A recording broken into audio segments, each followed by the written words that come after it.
जय हिंद, जय भीम, जय शिवराय. मित्रांनो, जेव्हा एखादी व्यक्ती अंधारातून प्रकाशाकडे येते, अज्ञानातून ज्ञानाच्या दिव्याकडे जेव्हा त्याचा प्रवास चालू होतो, तेव्हा त्याच्या जीवनामध्ये खूप काही बदल घडतात. असेच बदल आर्य समाजाच्या सान्निध्यात आल्यापासून माझ्यातही झालेले आहेत. म्हणजे काय? जसं आर्य समाजाला मी जाणून घेण्याचा प्रयत्न केला, आर्य समाजाच्या सान्निध्यात आलो, तसं धर्मभक्ती काय असते, धर्म काय असतो, धर्माची व्याख्या काय, राष्ट्रहित, देशहित, समाजहित, देशासाठी समाजासाठी आपलं काहीतरी देणं असतं, ही जाणीव मनामध्ये निर्माण झाली. आणि तिथून प्रवास म्हणजे आपल्याकडून काय करता येईल समाजासाठी, देशासाठी, याच्यासाठी माझे छोटे छोटे प्रयत्न चालू झाले. आणि तेव्हा आर्य समाजाला समजून घेता घेता मी RSSला, या संघटनेलाही समजून घेण्याचा प्रयत्न चालू केला. मित्रांनो,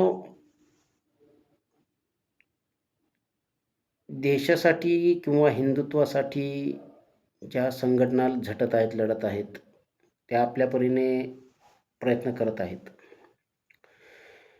पण आपल्या समोर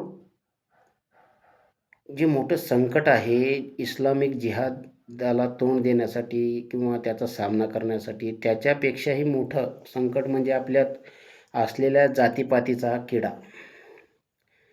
मित्रांनो, आपल्या हिंदू समाजामध्ये ही सर्वात मोठी त्रुटी आहे, जातीपातीची. हा किडा काहीही केल्या आपल्या समाजातून जाण्याचं किंवा नष्ट होण्याचं नाव घेत नाही. आणि जेव्हा RSS आणि आर्य समाजाचा आपण तुलना करतो, तेव्हा एक गोष्ट लक्षात येते की RSS एवढं मोठं संघटन जे निर्माण झालेलं आहे, तोही या जातीपातीच्या रूढ प्रथेला नष्ट करू शकत नाही. मित्रांनो, हे जात जर आपल्याला ह्या संकटाला तोंड द्यायचं असेल तर आर्य समाजाशिवाय पर्याय नाही आहे. आर्य समाज असा समाज आहे की तोच या जातीच्या रूढ प्रथेतून समाजाला बाहेर काढू शकतो. मित्रांनो, RSS असो, विश्व हिंदू परिषद असो, यांनी हिंदू राष्ट्र जरी निर्माण केलं तरी ते कितपत टिकेल हा प्रश्न आहे. मित्रांनो, हे विचार करण्याचा प्रश्न आहे. हिंदू राष्ट्र जरी RSSने निर्माण केलं तरी ते टिकणार नाही, कारण आहे जातपात. या जातीपातीच्या मुळेच आपल्यावर परकीयांनी अनेको वर्ष वर्चस्व प्रस्थापित केलं. आणि त्यामुळे आर्य समाज की RSS याची तुलना जर केली तर आर्य समाजालाच आपण प्राधान्य दिलं पाहिजे. आर्य समाज.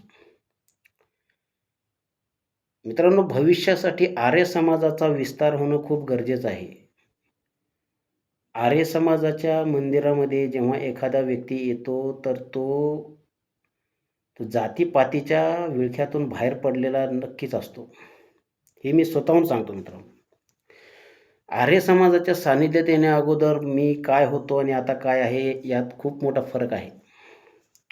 आणि मी जेव्हा आर्य समाज आणि RSSची तुलना करतो तेव्हा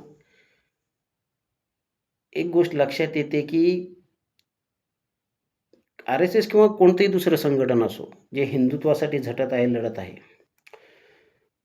तुम्ही किती काहीही केलं तरी जे काम आर्य समाज करू शकतं ते दुसरं कोणीही करू शकत नाही.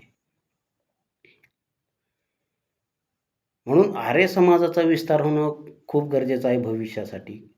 कारण हिंदूमधील जी जातीप्रथा, जातीचा जो विषय आहे, ही घनिष्ठ प्रथा जी आहे ती नष्ट करण्याची क्षमता केवळ आर्य समाजामध्ये आहे.